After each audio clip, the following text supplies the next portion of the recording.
छात्रों, शुभ संध्या। आप ये आज आपको हम पढ़ा रहे हैं वर्णमाला के अंतर्गत वर्णों का उच्चारण स्थान। कौन से वर्ण कैसे बोले जाते हैं, कंठ से बोले जाते हैं, मूर्धा से बोले जाते हैं, जिह्वा से बोले जाते हैं, दांत से बोले जाते हैं, ओंठ से बोले जाते हैं, किस प्रकार बोले जाते हैं, इससे संबंधित एक प्रश्न आपके एग्जाम में आता है। तो ध्यान दीजिएगा, 1 से 2 प्रश्न, क्योंकि वर्णमाला के अंतर्गत इसको जानना बहुत जरूरी है। इसके बाद एक टॉपिक और बचेगा, उसको भी जानना जरूरी है। तो हम देखेंगे वर्णमाला के अंतर्गत किसको क्या बोलते हैं।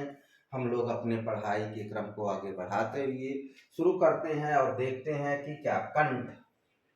तो कंठ यानी कंठ से बोले जाने वाले वर्ण कौन कौन से हैं, उसको ध्यान से सुनिएगा।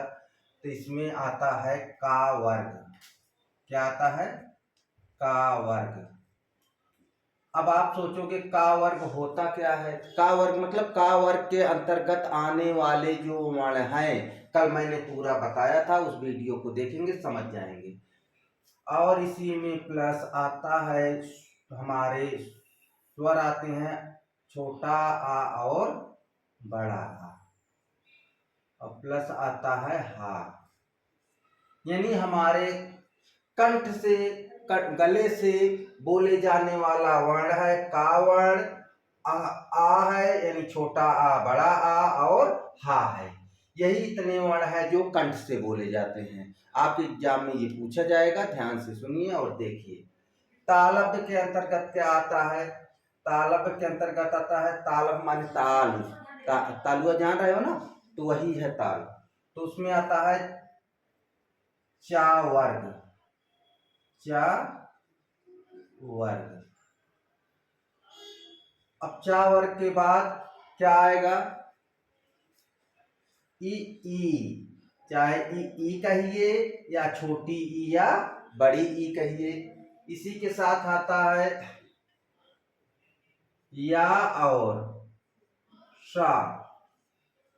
या और सा भी किसमें आते हैं? तालव्य के अंतर्गत आते हैं। इसको हमको याद करना पड़ेगा, देखना पड़ेगा कौन से वर्ण किसमें आते हैं, क्योंकि आपके एग्जाम में कोई भी एग्जाम हो, यहाँ तक कि यूपी टेट हम पढ़ा रहे हैं, टॉपिक डाले हैं, लेकिन कंपटीशन का कोई भी एग्जाम होगा तो वर्णमाला से 3 से 4 प्रश्न आते हैं। तो ये इन सभी यही जगह से आते हैं। आप कोई भी तैयारी कर रहे हैं तो हिंदी आपके लिए अनिवार्य है और इसको समझने की कोशिश करिए। मूर्धा माने मूर्धन। टा वर्ग। क्या आता है? टा वर्ग। टा वर्ग के बाद अब कहोगे इसके अंतर्गत क्या आएगा? तो टा वर्ग के अंतर्गत स्वर में जो आता है री आता है। क्या आता है? री। अब प्लस क्या आता है?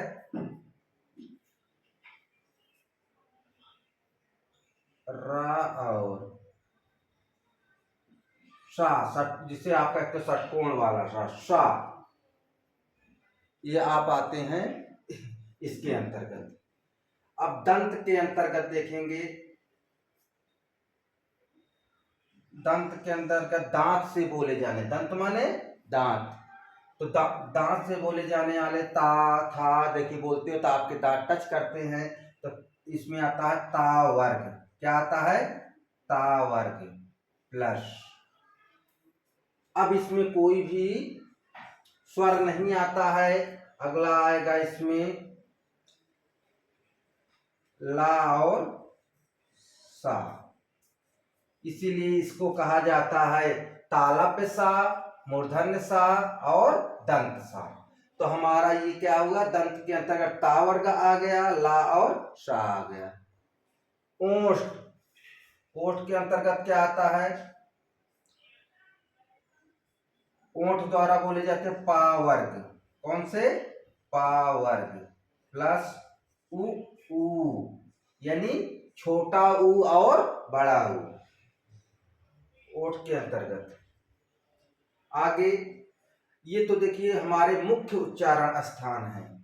अब हम देखेंगे कंठ तालव्य में क्या बोले जाते हैं। कंठ के द्वारा कंठ और ताल को मिलाकर क्या बोले जाते हैं? ए आए, ए आए। कंठ ओष्ठ के अंतर्गत क्या बोला जाता है? तो कंठ ओष्ठ के अंतर्गत बोले जाते हैं ओ आओ, ओ आओ।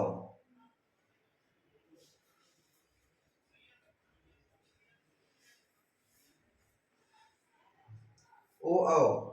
अब दंत ओष्ठ के अंतर्गत देखेंगे, दंत ओष्ठ में एक ही वर्ण है, वर्णमाला का है, उसको देखेंगे वा। वा हमारा क्या है? दंत ओष्ठ है। अब एक पूछा जाता है कौन से अनुनासिक वर्ण होते हैं? वर्ग का पांचवा देखिए, वर्ग सभी का वर्ग, पा चा वर्ग, टा वर्ग, ता वर्ग, पा वर्ग, कितने वर्ग हुए? 5। तो पांचवा वर्ण, पांचवा जो होता है पंचमाक्षर के नियम से पांचवा वर्ण अंगा। क्या होते हैं? अंगा, ञा, आड़ा, ना और मा। पंचमाक्षर के अनुनासिक के अंतर्गत कितने वर्ण आए? 5 वर्ण आए। इनको आपको याद करने की जरूरत है, आप इसको याद करिएगा क्योंकि उच्चारण स्थान समझना बहुत जरूरी है। अब आपको हम आगे थोड़ा से और बताना चाह रहे हैं कि आपको अभी आज के दिन आपका वर्णमाला का महत्वपूर्ण टॉपिक खत्म होगा क्योंकि हमको बहुत ज़्यादा नहीं पढ़ाना है। समझदार व्यक्ति वही होता है जो अवसर के अनुसार पढ़ता है। हमको जितनी आवश्यकता है उतना पढ़ेंगे तो हो सकता है कि हमारे रिजल्ट ज़्यादा बेहतर होंगे और हम ज़्यादा ज्ञान के चक्कर में अपना सब कुछ खो दें। इससे बेटर होगा कि जो आवश्यकता है उतना ही पढ़ें। तो जो महत्वपूर्ण चीज़ें हैं उतना ही हम पढ़ाएंगे, सब चीज़ें नहीं पढ़ाएंगे। और वर्णमाला पढ़ाया जाए तो कम से कम 5 क्लास वर्णमाला की होती है, लेकिन आपको हम 2 क्लासों में पूरी वर्णमाला के मेन सार को समझाने की कोशिश करेंगे। तो आप एक बार फिर से इसको देखिए तब आगे बताएंगे। कंठ के अंतर्गत क्या क्या है? का वर्ग, छोटा आ, बड़ा आ और हा। तालब के अंतर्गत चा वर्ग, ई अर्थात ई और बड़ी ई, या और शा। मूर्धन के अंतर्गत इसको मूर्धा भी बोलते हैं, मूर्धन भी बोलते हैं। तो जो आप बोले टा वर्ग आता है, री आता है, री वही है जो स्वर के अंतर्गत आता है, ऋषि ऋषि, रा और मूर्धन सा। दंत के अंतर्गत ता वर्ग, ता था दा धा और ला और सा। ओंठ के अंतर्गत पा वर्ग, पा फा बा भा और उ। कंठ तालब, जो कंठ कंठ और तालब को मिला के बोले जाते हैं वो वर्ण है ए आय। कंठ ओष्ठ कौन से होते हैं? ओ आओ। दंत ओष्ठ ओ। अनुनासिक अंगा, इया, आड़ा, ना, मा। अभी हम आगे आपको उच्चारण स्थान के कड़ी को आगे बढ़ाते हुए हम आपको बताने जा रहे हैं हिंदी की ध्वनियां। उच्चारण स्थान के अंतर्गत ये भी आती हैं। अल्प प्राण क्या होते हैं? अल्प प्राण ध्वनियां, महाप्राण ध्वनियां, अघोष, सघोष या घोष, ये ध्वनियां क्या होती हैं इसको जानिए क्योंकि एग्जाम में आपके पूछा जाता है। आप बार बार कंफ्यूज होते हैं। तो आज आपको आसान ट्रिक के माध्यम से, तरीके के माध्यम से समझाया जाएगा। आप एक बार याद कर लीजिएगा, पूरे वर्णमाला को आपको याद नहीं करना है। पहले हम देखेंगे अल्प प्राण, क्योंकि अल्प प्राण फिर महाप्राण आता है। तो अल्प प्राण में लिखेंगे 1 3 5 प्लस अंतस्थ व्यंजन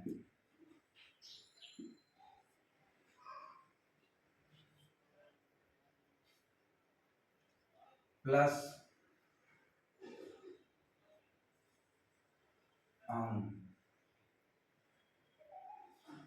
तो हमारे क्या हो गए? अल्प प्राण हो गए।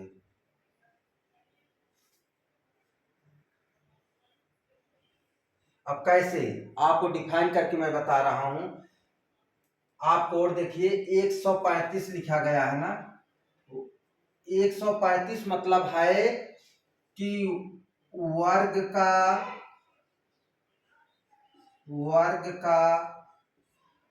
पहला, तीसरा, तीसरा और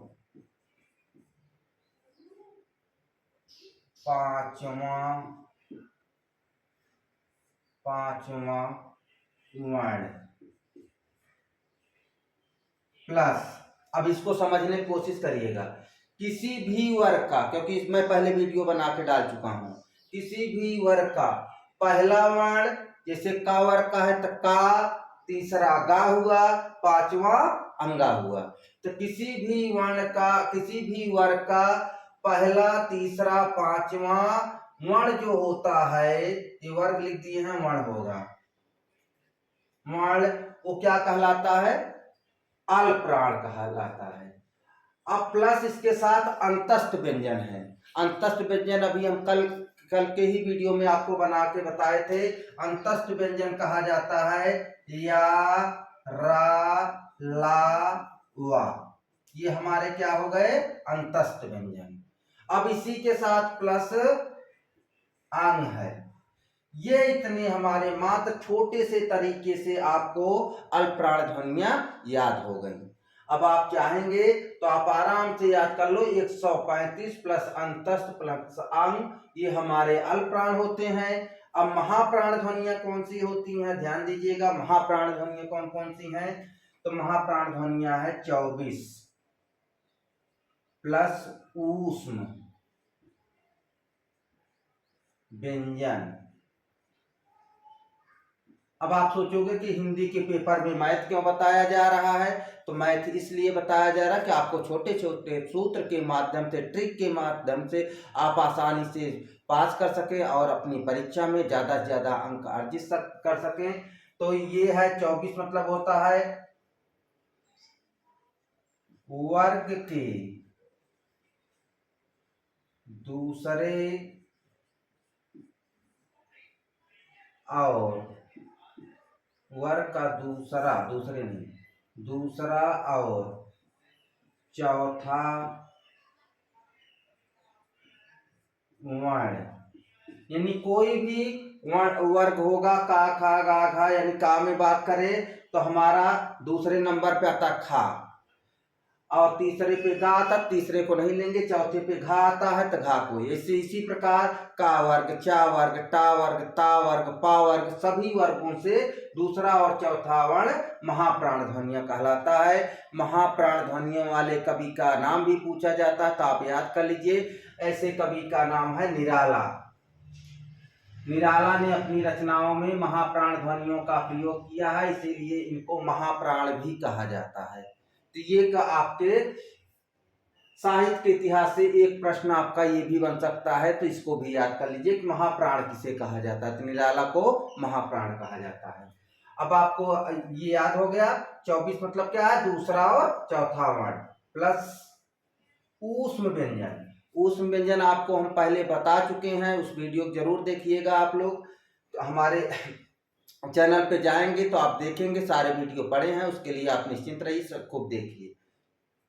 ऊष्म व्यंजन आता है सा, ख, सा, हा। ये इतने हमारे महाप्राण हुए। अल्पप्राण ये हुए और महाप्राण ये हुए।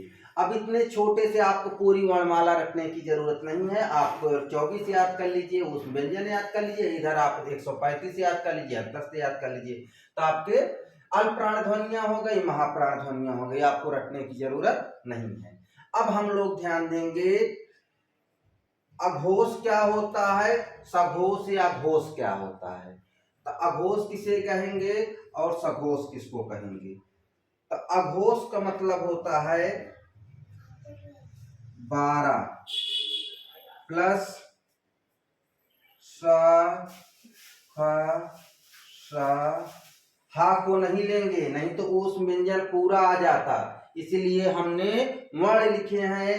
तो यही इतना वर्ण जो है अघोष में आता है। 12 मतलब क्या होता है, वर्ग का पहला और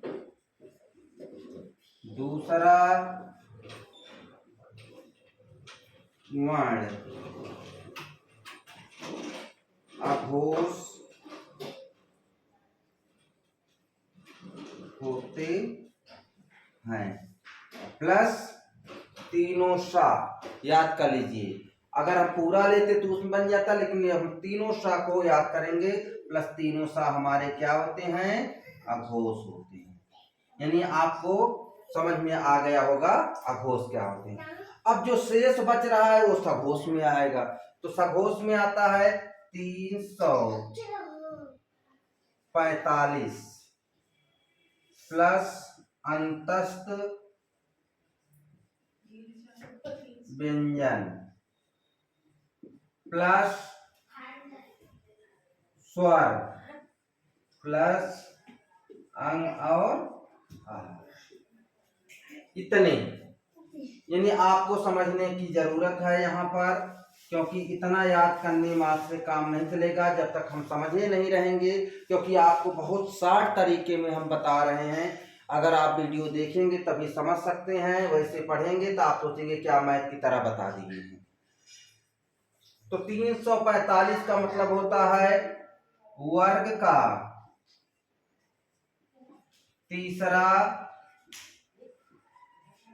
तीसरा कामा चौथा कामा पांचवा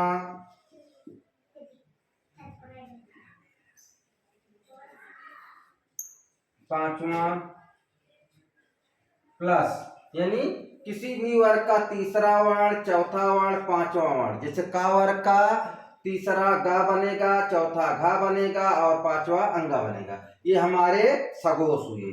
अंतस्थ व्यंजन हमने बताया था, अभी वहां भी लिखा था, यहाँ भी है या रा ला वा, ये हमारे अंतस्थ व्यंजन। प्लस स्वर माने आप जान रहे होंगे, स्वर हमने बताया है, स्वरों की संख्या 11 बताई है, तो स्वरों को ले लेंगे, 11 स्वर जितने होते हैं वो, प्लस अयोग गवाह जिसको अंग और आहा कहते हैं, अनुस्वार और विसर्ग भी कहते हैं।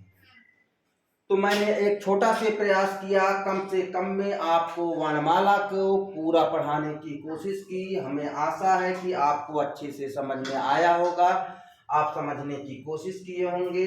आप समझिए अच्छे से। अगर कोई आपको प्रॉब्लम लग रही है, नहीं समझ में आ रहा है, तो आप कमेंट करिए, क्योंकि टेट में पास कराना मेरी गारंटी है। अगर मेरे वीडियो को देखते हैं तो आपको हिंदी और संस्कृत में बड़े आराम से आपको 50 नंबर मिल जाएंगे, 52-54 भी हो सकते हैं। इसलिए हम हिंदी अकेले पढ़ा रहे हैं, संस्कृत भी पढ़ा रहे हैं, तो आप हिंदी संस्कृत से जुड़िए और अपने पेपर को आसान बनाइए।